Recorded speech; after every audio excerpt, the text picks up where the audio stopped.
Welcome again to Highly Questionable. What do you like on the show today, Bomani? Anything happening at the NFL draft you guys want to discuss? I don't feel any different yet. Vamos, papi. I don't feel any different Yeah, yet. you mentioned that already. Vamos, papi. Oh. What the hell should we make of everything that happened with Larry Tunsil last night? This was pretty fascinating and was the big story of the draft. Minutes before the draft started, this was posted on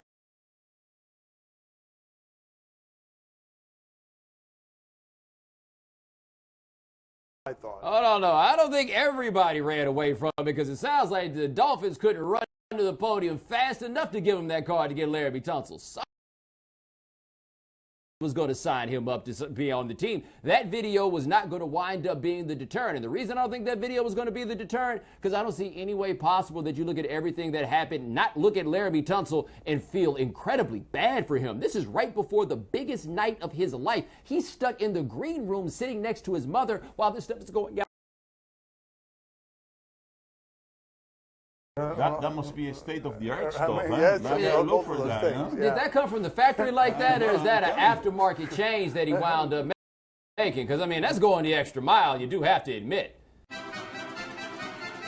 Hi, so let Miss Coach Hugh Freeze feeling today. There's nothing better than calling Ole Miss, Ole Miss. Like, I think we need to make that catch on. Ole We will get Miss. all the angry letters for the Mississippi Delta if we go with Ole Miss. Anyway, aside from the Twitter video with the gas mask water pipe, we have these. Right. I don't know what kind of exchange this is, but he tried to talk on the phone. Who knows how that goes down?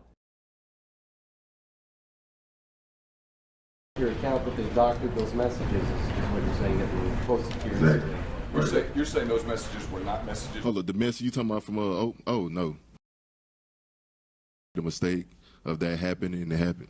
So, was an exchange between you and your coach for money? I have to say yeah. Have you talked to the NCAA at all in this investigation? Have they talked to you about? He's got no more comments. Sorry. Thank you guys so much. Thank you guys. He hasn't seen anything. This all happened while he was up here. PR lady, a little late here, Bo. If you're watching the NCAA, you might feel a little uncomfortable with the rules there as well. And furthermore, he's in a situation where Todd McShay is on this net.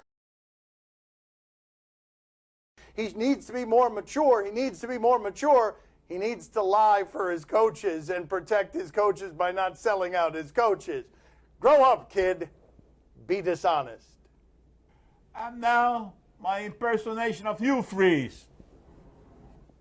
Yeah, gonna hide under his desk. Yeah, that's it. Don't Get pick that. up the phone. Yes. I'm not here. I'm not in the office. Don't pick up the phone. I'm not here. Let it ring. Let it ring. Think about this for a second. Hugh Freeze rode coaching Michael Orr in high school to this $5 billion a year job. And what might take him down?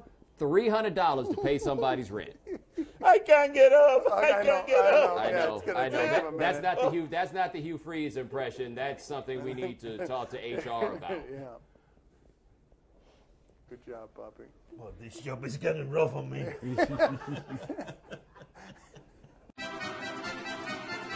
How sure are you that drafting Paxton Lynch solved the Broncos quarterback problem?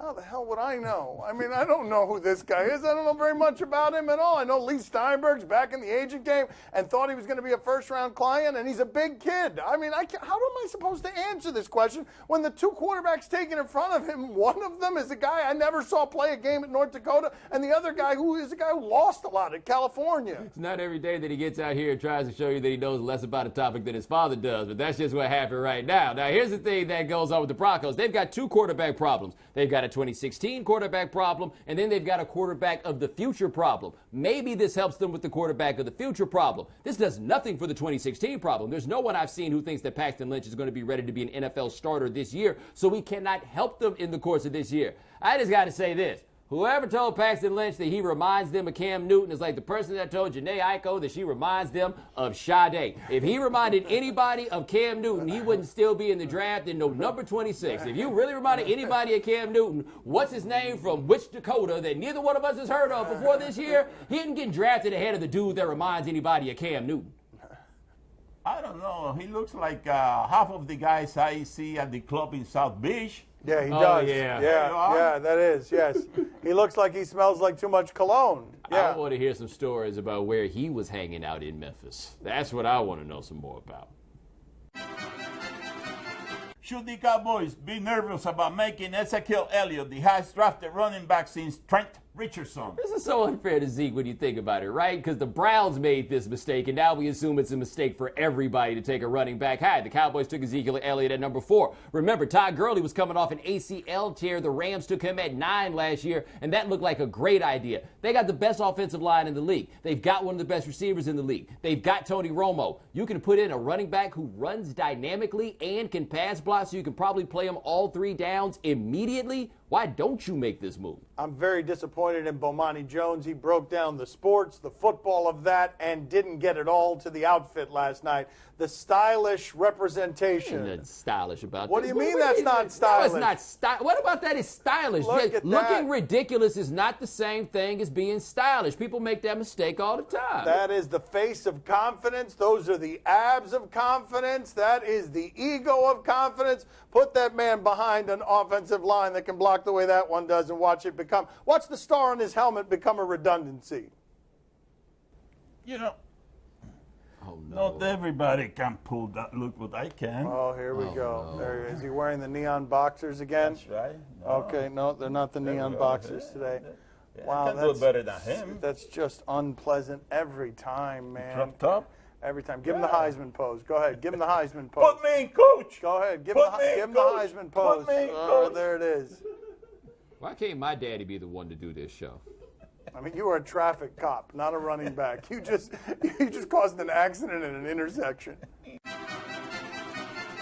Does D. Gordon suspension change your profile of PED users? Well, now we've got him on both ends, right? Because Bartolo Colon was suspended for 50 games on one end of the spectrum, and D. Gordon is about as small as anyone in the sport, not named Altuve. And Bomani, frankly, I understand this. He comes into the league at about 144 pounds. He's gained about 30 pounds. He won the batting title last year, and he got a big contract. And the fine for this is a little over $1 million. He cashed in. I don't even blame him. I mean, here's the thing. There's all kinds of reasons to use those drugs. Like this idea that there's only one way to do it and only one end game. I thought we figured out there were all kinds of reasons guys would do this when they turned up that the pitchers were using them also. There is no easy template to use to point out the users. That's going to make life difficult for those who do not use, but that's life. All you can do is pass drug tests. That's the only standard I can hold anybody to. D. Gordon just broke that one. I'm not that surprised. Well, D, you made a big mistake. You should have called me up, you know. I would have given you a sample, you know. I do that, you know, most of the time with the guys that I come in contact with. I would have given you a hell of a break on that one. A discount on a urine right. Your sample. father's a urine dealer. Right, that's what just happened. Like, you think anybody in Miami's tripping on Laramie Tunsil? This guy sells Right. urine. Right, my father on a street corner. Is there any chance the Hawks could actually beat the Cavs in the next round? Nope. Now, I would like to note that I said pretty definitively yesterday that the Hawks would lose that game at Boston in Game 6 because I've been watching the Hawks lose that game for 35 years. There's no chance I thought they would win it, and they won it going away. Good for them.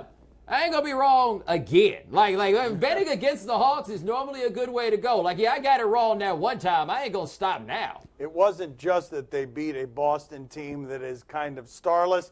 They also beat a Boston team that was kind of injured, and the triumph in that isn't very large when the team you're playing in the next round is a good deal better and has 3 guys better than anybody's Boston's got.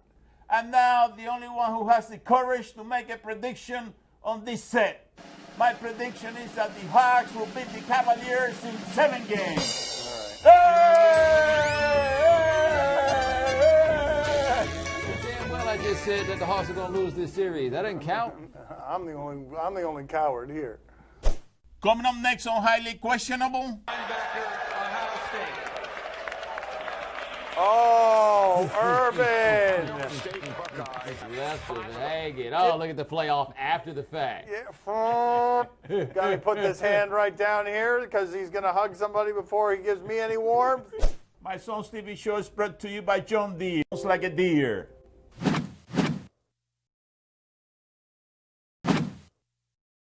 Time to play the game that has been waiting for your kiss for such a long time. Do you question? Kiss, not your keys, your kiss. Give us topics and events. We question them. Do you question if Germain Ifedi's agent felt included in this celebration? I think this is the 4th straight year that Texas A&M had an offensive lineman go in the first round. Jermaine Ifedi's the latest one. He's going to Seattle. He was drafted number 31, the last first-round pick. That's good for your life future, by the way. What happened with his agent? He's sitting right next to him. The Seattle Seahawks select Jermaine Ifedi. Yes, sir! There he is. Get caught, little fella. Get hype. Wow, is that a fellow student? I don't. No, the agent kind of boxed out. And I feel as though I'm right along with everybody else in wondering who's the guy that's not his agent. And Right. you know which one I'm talking about. Yeah. The one that's not in one of the T-shirts. Right. What's he doing? Because Yeah. the only other 2 people that look like them in that house is that picture of Jesus on the wall. Was that John Oliver? Oh, let's see. He did kind of look like John Oliver. Yeah. Oh, that's hard. Yeah, John That's Oliver harsh. hopping That's up and harsh. down. That's harsh. Also, who's my man with the St. Patrick's Day tie on? I got a lot of questions about who's there and why and how many T-shirts they ordered. Do you question if Urban Meyer's players like him? Yes, but do we have proof of this? Let's see what we've got here. 5 Ohio State players taken in the first round. This is the 5th taken in the first round yesterday. What happened? The New York Jets select Darren Lee, linebacker, Ohio State. Oh, Urban. State Buckeyes to go now in this draft. Yes, hang it. Oh, look at the playoff after the fact. Yeah. Got to put this hand right down here because he's going to hug somebody before he gives me any warmth. And I'm convinced that Urban Meyer's players like him because I can think of 2 players at Florida who publicly said how much they loved him. Tim Tebow and Janoris Jenkins, who when Will Muschamp kicked him off the team, said Urban Meyer wouldn't have kicked him off the team. That's a wide range of guys to like you for different reasons. You know what I mean?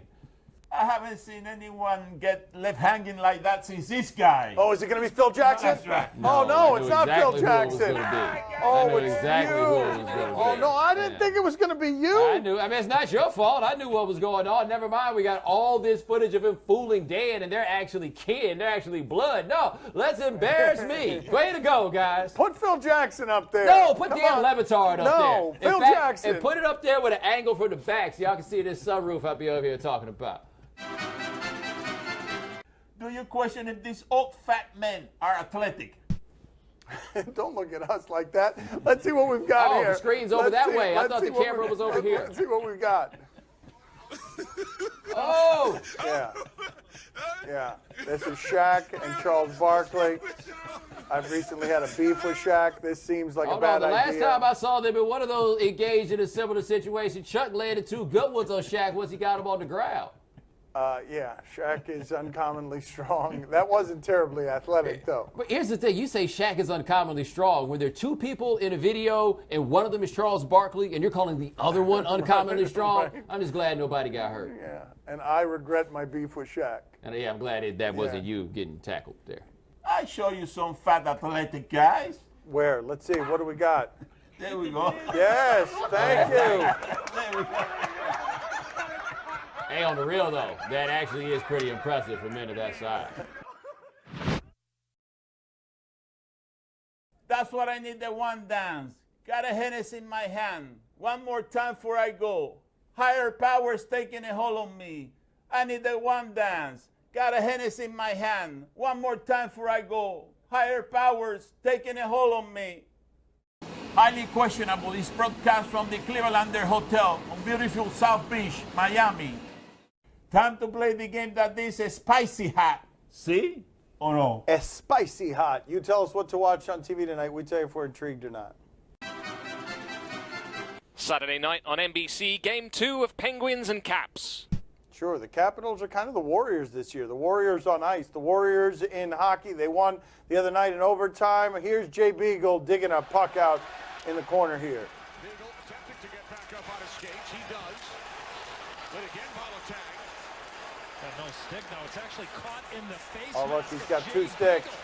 Oh, he's got an advantage. He's got a two-stick advantage. Oh, no, wait a minute. He's not using that stick, though. It's just caught in his mash. All right, let's go. Let's fight. I'll hit you right. Let's fight. I'll swing my head. Wow, you don't see that happen very often. That is delightful right there. Bomani, are you intrigued?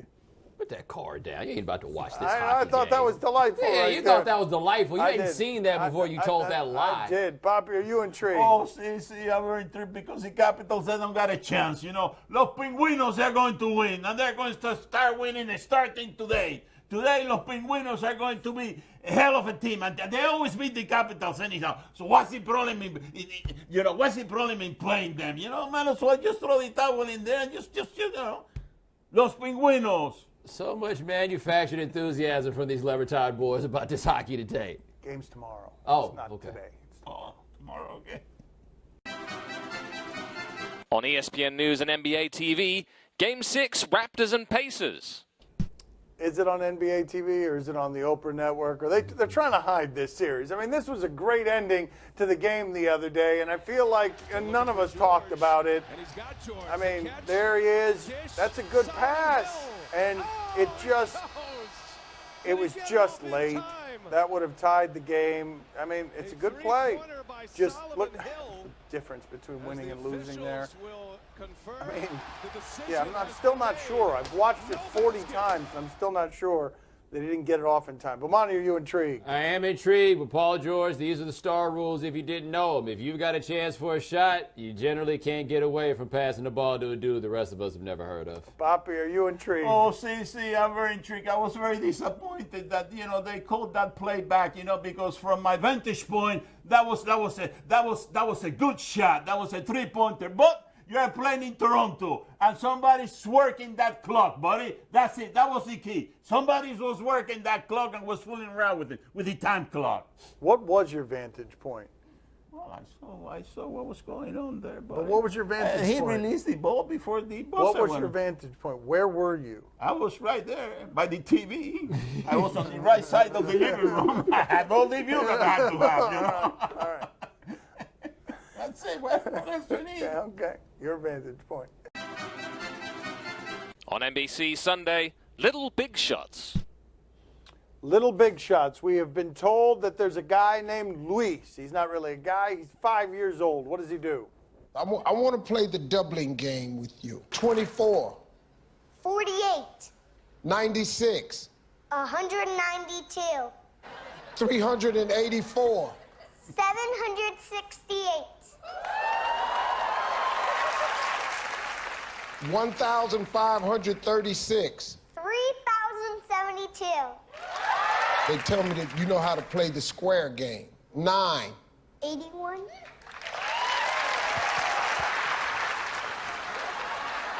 12 squared. 144. What is 145 squared? Whoa, that's a high. 21,025. Okay. This. Now you got it right. I'm gonna make a number on this board, and I want you to tell me what that number is. Okay? Are you ready yet? I want you to look, you stand right here, look at it. Now say that number for me.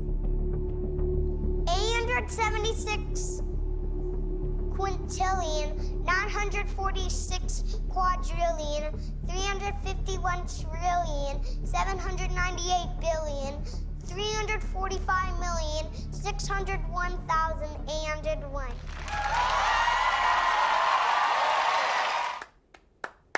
Yeah, much better than me at that. I feel like Bomani's saying to himself, that's not impressive. I could do all of that. Bomani, are you intrigued? I mean, you can't. That is what he was saying to himself. That's exactly what happened. The one thing, though, I do kind of wish that Steve Harvey had hosted this show like 15 years ago, because then we could have given the kid the hardest math challenge of his life. Double the number of buttons on that man's suit. Boppy, are you intrigued? Oh, see, I'm very intrigued. You see that last number that they showing there? That's a Skip Bayless's paycheck from now on. all that, broke all the bank. That's right. Good. That's just a signing bonus, actually. Congratulations, Skip. That's all the time we have for today. Thank you for watching. Have a good weekend. We'll talk to you on Monday. Gracias. See you el lunes. Poppy, you want to play the double game? You ready? Let's go. 8, double 8. Let's go. 64. Well, okay, but double 8 is 16, isn't it? No? Yeah. 8? Yeah, Yeah, not 8 times 8. All right, you want to do it again? You want it again? Okay. I thought that was time. Okay, never mind. Let's just go home.